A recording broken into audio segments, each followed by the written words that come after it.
Alex Mangan, Product Marketing Manager here. Alex, perhaps you can tell us a little bit about Here HD Live Map and the other technology that we have on the booth here at CES. Yeah, sure. So starting with our full portfolio here, we're really showing the breadth of our automotive offering. If we start outside, we have a Volvo XC90. Yes. This is really our traditional business. This is our content business, and this is what we're showing in the XC90. Then we have our Jaguar. This is really another part of our portfolio where we're showing our software capabilities, really what we call smart guidance. Right. End-to-end navigation. This is what we did for Jaguar and Land Rover brand. Finally, what you see behind us here, this is our product launch for HD Live Map, which kind of differs significantly from our other products. I can explain a little bit why. Yeah, if you would, that'd be great. So the XC90, the Jaguar, the Land Rover, those are really maps for humans. Right. For you and I. Alex, turn right. Alex, turn left. Alex, there's a Starbucks down the street. Stop for coffee. The type of mapping we're used to so far. Exactly. Yeah. This is a map for the machine. Right. The brain of the vehicle to help support automated driving. So our HD Live Map product for launching at the show here at CES is a tile-based product. Right. Our other offerings can be downloaded regionally, sub-regionally, and really it's pretty static content. This is a living, breathing, live map that's tiled. Tile is roughly 2 kilometer by 2 kilometer in size, and each tile has 3 layers. Has a bottom layer, which we call the HD map. Right. This is a rich representation, highly precise, of the road network. Then we have an activity layer that sits on top. This activity layer is looking at dynamic events that are happening in the road network. This can be lane closures, accidents, anything that would impact how a car would behave in the road network. Then third, the top layer is an analytics layer.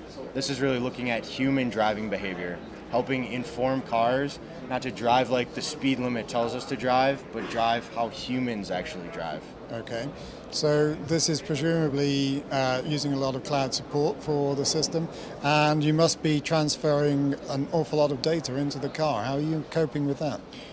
Actually, in comparison to what we call an infotainment map versus this machine map, the machine map, because it's tiled 2 kilometer by 2 kilometer, yes, it reduces the size of the map significantly. It does. Yeah. Okay.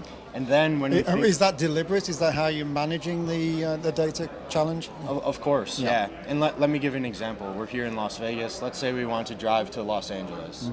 My system, based on cloud information, will tell me, hey, Alex, you can let your car drive for an hour of that trip.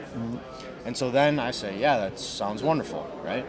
So then I start driving. My car will automatically download those tiles when it's in optimal bandwidth. So we're not really streaming live data all of the time. We download, we cache those tiles. Then when I get to that hour, the only time we need to update those tiles is when something changes. Okay.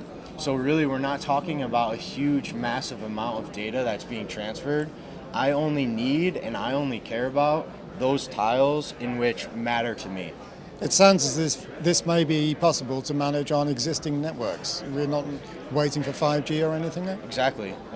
Exactly. Okay, then we've seen this as a display at CES, but how far from reality is it? Yeah, so actually this is a product that we launched at the show. So initially, because there's a market for this, the product will be focused on connected ADAS applications, adaptive cruise control, front light headlight control, powertrain control for fuel efficiency, because we want to evolve with our customers, and there's a market for connected ADAS applications today. When we're looking at the timing for full vehicle automation is around 2018, 2020. By that time, when the vehicle manufacturers are ready, we can provide our services to support full automation. However, we have test tracks in all major regions globally to be able to support R&D projects, pilot projects with our customers today. And are you seeing a lot of interest from the industry? Very much, yeah. I mean, there's only a handful of companies that are doing this at global scale.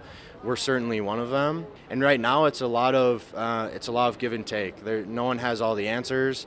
A lot of it is trial and error. And so that's why these pilot projects are so important for us, is to try and work through the use cases that are really unknown right now, to figure out solutions with our customers, where we need to get better, where we need their help, etc. Okay, well, it seems like we're looking at the future of mapping here. Thanks very much for your time, Alex. Yep, thank you.